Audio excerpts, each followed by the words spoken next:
सभी पत्रकार बंधुओं को नमस्कार। ये जो आज प्रेस वार्ता है, ये एक बड़े ही अहम विषय पे है। आज ये खबर आई कि दिल्ली कांग्रेस की प्रदेश कमेटी में 37 स्थायी आमंत्रित सदस्य हैं और उसके बाद जब इस सूची को देखा गया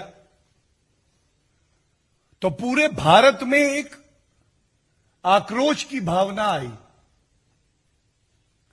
मेरे हाथ में यह सूची है, ऊपर लिखा है ऑल इंडिया कांग्रेस कमेटी और परमानेंट इनवाइटीज पे मैं आपसे विनती करता हूं कि छठे नंबर पे जो नाम है वो मैं आपके समक्ष रखूंगा।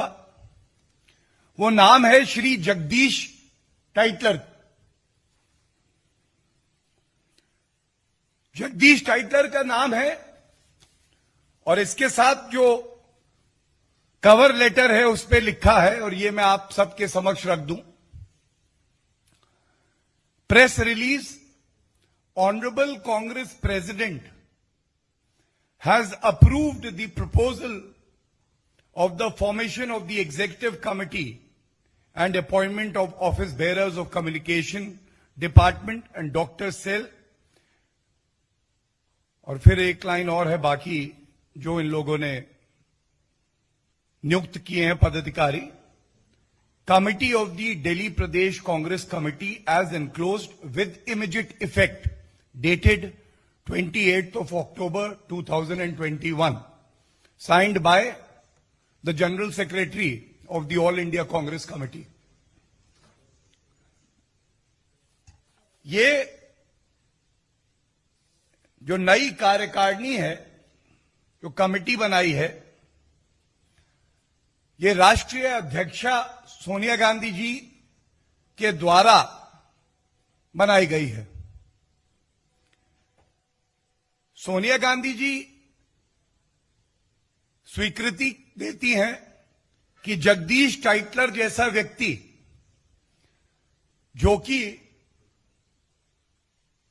भारत के आजादी के बाद सबसे बड़ा जो काला धब्बा है हमारे लोकतंत्र पे, 1984 के नरसंहार जो कांग्रेस द्वारा प्रायोजित थे, उसमें एक आरोपी को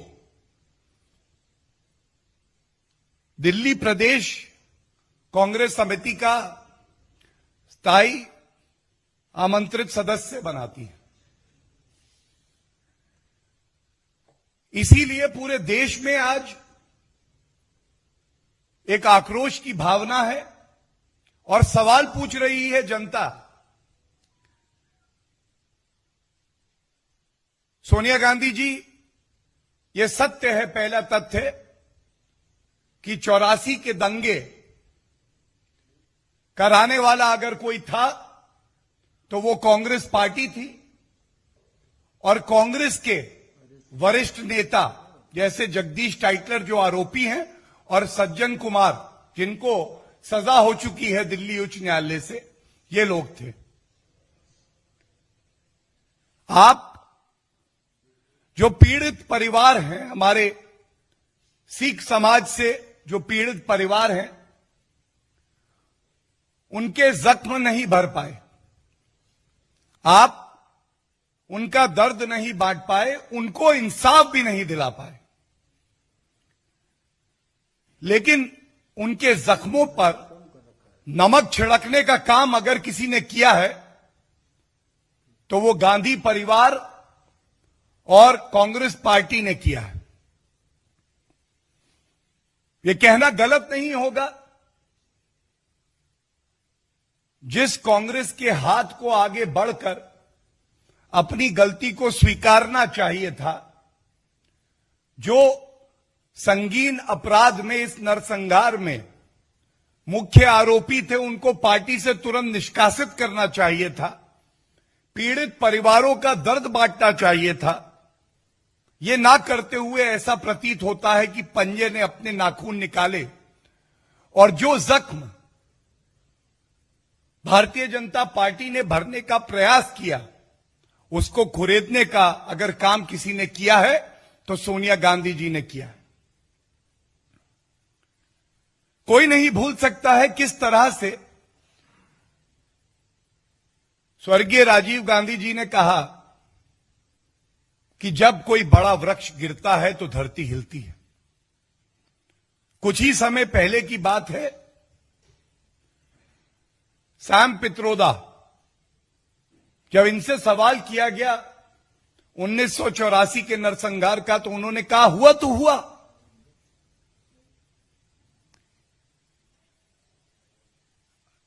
ये बात बड़े भारी मन से आज आपके समक्ष रख रहा हूं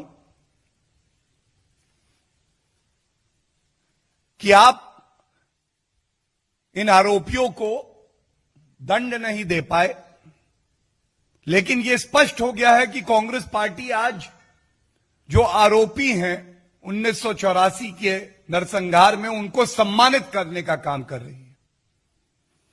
आज जहां भारतीय जनता पार्टी पीड़ित परिवारों के साथ खड़े होकर उनको न्याय सुनिश्चित करा रही है, वहां पे कांग्रेस पार्टी दंगाइयों के साथ, आरोपियों के साथ, समाज के भक्षकों के साथ खड़ी हुई है। और बड़ी पीड़ा से मैं कहता हूं, अगर सोनिया गांधी जी ने एक बार दिल्ली हाईकोर्ट का फैसला पढ़ा होता जिसमें सज्जन कुमार, जो कि कांग्रेस के एक सांसद भी रहे, एक वरिष्ठ नेता माने जाते थे, पढ़ा होता तो सोनिया गांधी जी के हाथ कांप जाते स्वीकृति देने से पहले। उनके मन में पीड़ा होती जो आज हर व्यक्ति को हो रही है।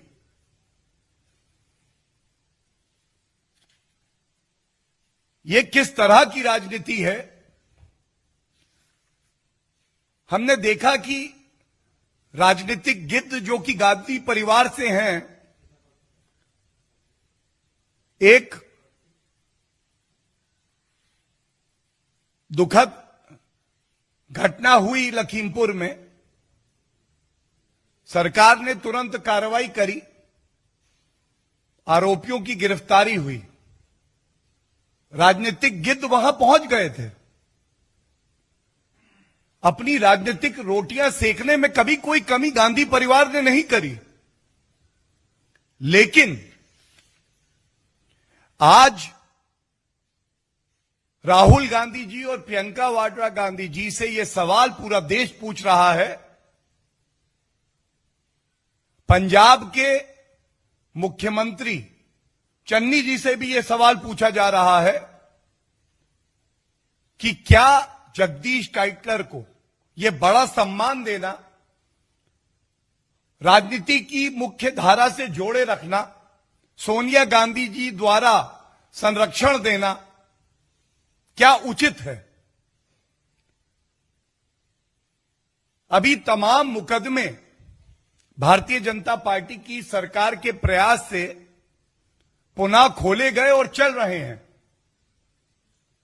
क्या कांग्रेस पार्टी यह संदेश नहीं देना चाह रही कि जगदीश टाइटलर, तुम चिंता ना करना, गांधी परिवार की ताकत तुम्हारे पीछे खड़ी है।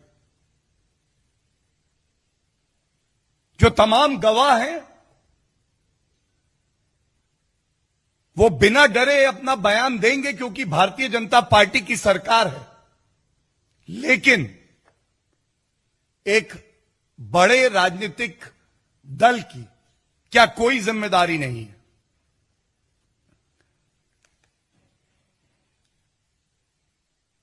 और यह सवाल बार बार कांग्रेस से पूछा जाना चाहिए और हम पूछते रहेंगे। जिनको जेल की सलाखों के पीछे करने की जिम्मेदारी आपकी थी, क्यों 3 दशक लग गए? क्यों उनको जेल की सलाखों के पीछे आप नहीं डाल पाए? और सज्जन कुमार को सजा हुई तो वो भारतीय जनता पार्टी की सरकार के प्रयासों से हुई। क्यों उनको मंच देके सम्मानित किया जाता है? इससे पहले भी हुआ है कि राहुल गांधी एक उपवास का ढोंग करने जाते हैं तो वहां पे 1984 के दंगों के आरोपी दिखाई देते हैं।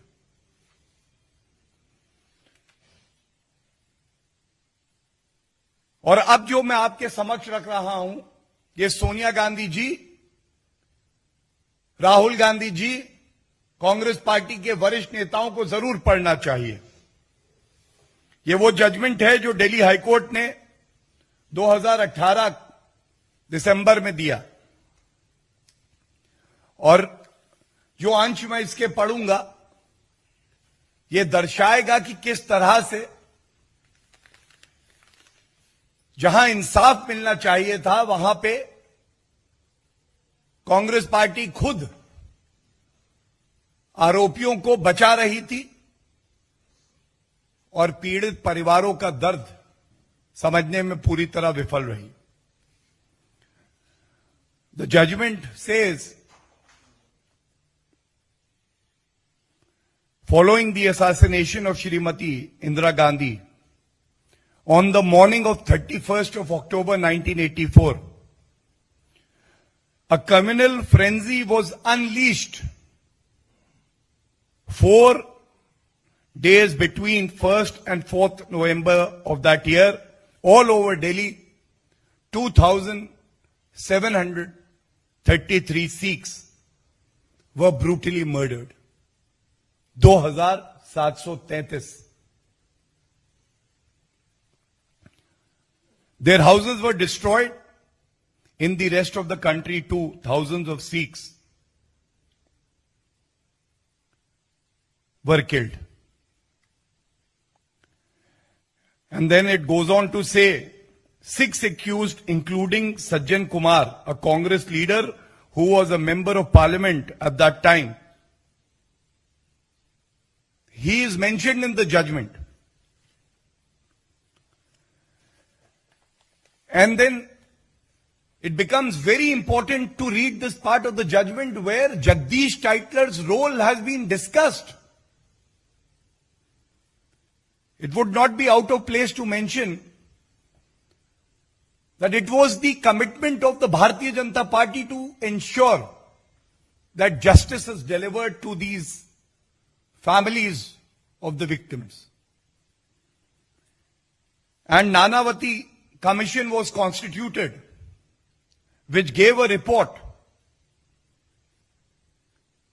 clearly stating that as per the account of the witnesses,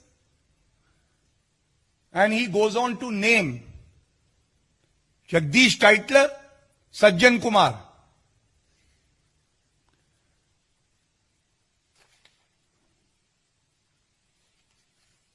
Now this para is 48. Is it not a relevant question today that when trials are still going on in other cases, Jagdish Titler has been named in the Commission's report? And the ideology of the Congress today is that protect the perpetrators of crime.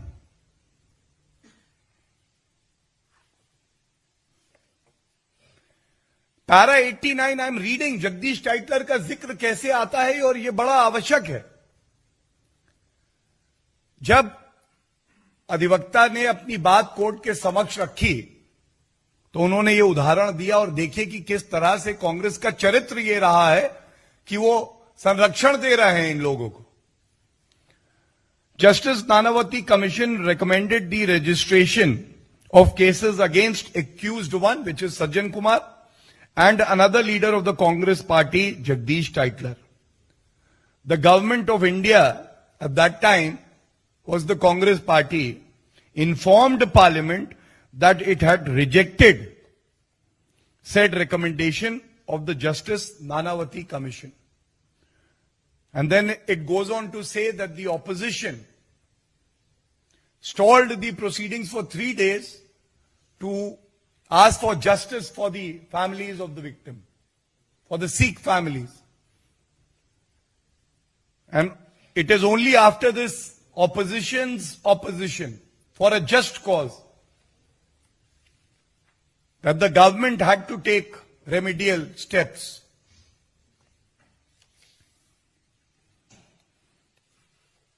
इसी में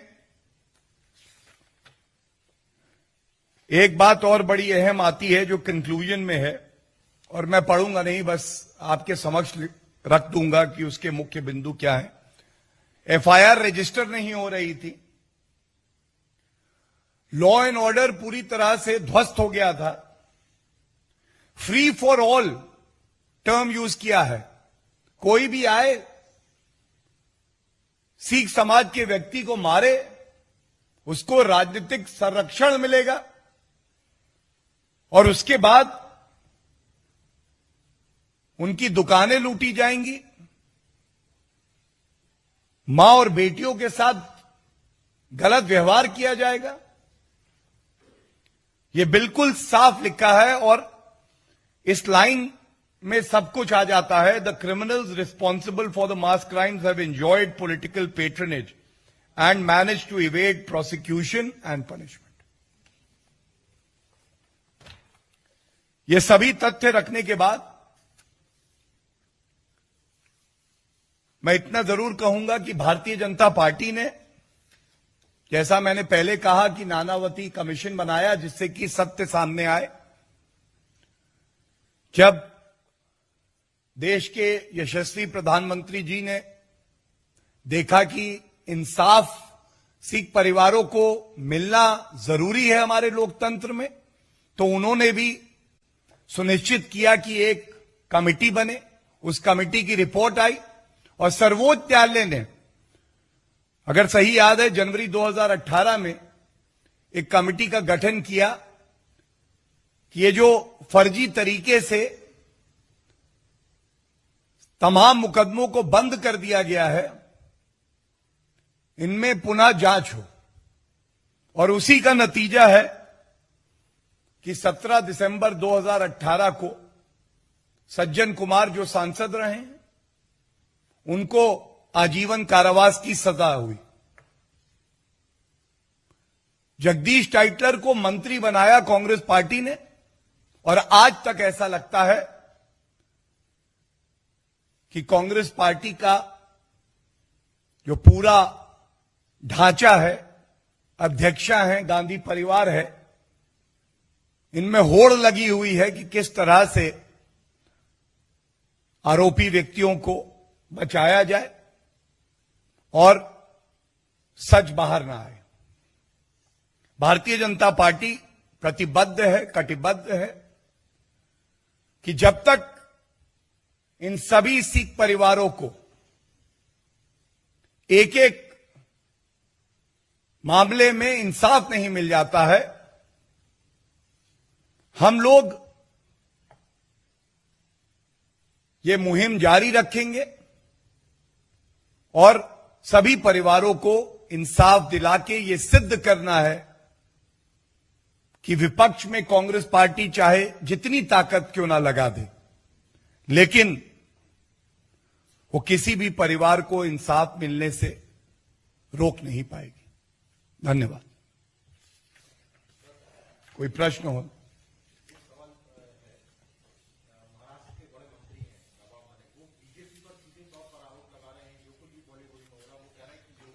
पहले एक request कर लूं, आज के इस press conference पे अगर कोई सवाल हो तो मैं चाहूंगा कि पहले उसका उत्तर दे दूं, फिर कोई और सवाल होगा तो जरूर उसकी बात की जाएगी।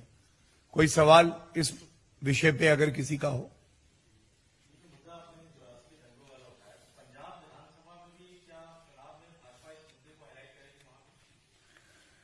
देखिए, ऐसा है कि इसको अगर आप चुनावी मुद्दा मान के उठाएंगे तो ये कहीं ना कहीं नाइंसाफी होगी उन परिवारों के साथ जो 37 वर्षों के बाद भी इंतजार कर रहे हैं कि अगर उनके परिजन की हत्या की गई, महिला के साथ दुराचार किया गया, और उन लोगों की आस्था कानून और लोकतंत्र में है, तो उनको इंसाफ मिलेगा। भारतीय जनता पार्टी इस मुद्दे को एक बहुत अहम मुद्दा मानती है। और जो राहुल गांधी कहते हैं ना कि भारत में लोकतंत्र नहीं है, उनसे यह सवाल जरूर जाके पूछिएगा कि लोकतंत्र को खत्म करने का प्रयास इमरजेंसी से लेके ये जो जगदीश टाइटलर की नियुक्ति की गई है, ये तो कांग्रेस पार्टी करती है, लेकिन हमारा लोकतंत्र इतना मजबूत है कि यह सुनिश्चित करेगा कि हर पीड़ित परिवार को इंसाफ मिले। और हां, पंजाब के मुख्यमंत्री चन्नी जी से यह सवाल जरूर पूछेगा कि क्या वो इस अपॉइंटमेंट से सहमत हैं। प्रियंका वाड्रा गांधी सिंगू बॉर्डर पर जब एक दलित सिख की हत्या कर दी जाती है तो चुप्पी साध लेती है। तो ये सारे सवाल आज बड़े महत्वपूर्ण हैं और हमारा कर्तव्य है कि हम इन सवालों को उठाएं, और यही हमारा प्रयास है कि इस पे भारत का सजग मीडिया मजबूती से प्रश्न पूछेगा और उत्तर लेगा कि आपको उन पीड़ित परिवारों की सिसकियां, उन बहनों और माताओं के आंसू क्यों नहीं दिखाई देते। देखिए, अक्सर ऐसा होता है कि जिनको आप बड़ा कह देते हैं वो अपने कृत्यों से, अपने वक्तव्यों से बड़े नहीं होते हैं। उनको ये जानने की आवश्यकता है कि बॉलीवुड जो है वो कोई नवाब मलिक जी द्वारा बनाया हुआ ऑर्गेनाइजेशन या टर्म नहीं है। और जब वो यूपी वुड कह देते हैं तो इतना जरूर कहूंगा कि उत्तर प्रदेश के नागरिकों का और उत्तर प्रदेश का भारत को आगे बढ़ाने में एक बहुत बड़ा योगदान है। और नवाब मलिक जी से यह भी कह दीजिएगा कि शायद अगर मेरी जानकारी सही है तो एक अभियुक्त जो 9 महीने जेल में रहा है एक ड्रग मामले में, वो उसके रिश्तेदार भी लगते हैं। तो इस तरह के वक्तव्य देना किसी भी जिम्मेदार नागरिक के लिए उचित नहीं। देखिए, मैंने इस बात को पहले ही उजागर करके उठाया भी है। ये सिलेक्टिव पॉलिटिक्स क्यों? ऐसा क्यों है कि उत्तर प्रदेश में तो राजनीतिक रोटियां सेकने के लिए आप जाती हैं, लेकिन अभी मैंने आपको एक उदाहरण दिया एक दलित सिख का, वहां पे तो ऐसा नहीं दिखा कि कोई भी गांधी परिवार का सदस्य, जाना तो दूर की बात है, संवेदनाएं भी व्यक्त कर देता। राजस्थान में दलितों का उत्पीड़न हो रहा है। इस मामले को हम लोग पुरजोर तरीके से उठाते रहे हैं। क्या कोई भी कांग्रेस पार्टी का वरिष्ठ नेता उस पर बयान दे पाया? और जहां तक किसानों की बात है, श्री नरेंद्र मोदी जी ने हमेशा ये कहा है कि भारत का किसान हमारा सम्मान है, हमारा अभिमान है। और जो पिछले 7 वर्षों से किसानों के हित में भारतीय जनता पार्टी की सरकार ने किया है, वो पिछले कांग्रेस 55 साल सत्ता में रही, उस 55 साल के समय अवधि में भी नहीं कर पाई। मैं इतना ही कहना चाहूंगा, आप सब आए, आपने हमारी बात सुनी, बहुत बहुत आभारी हूं और उम्मीद करता हूं कि जो मुद्दा हमने उठाया है उसको आप पुरजोर तरीके से उठाएंगे, ये प्रश्न पूछेंगे। धन्यवाद।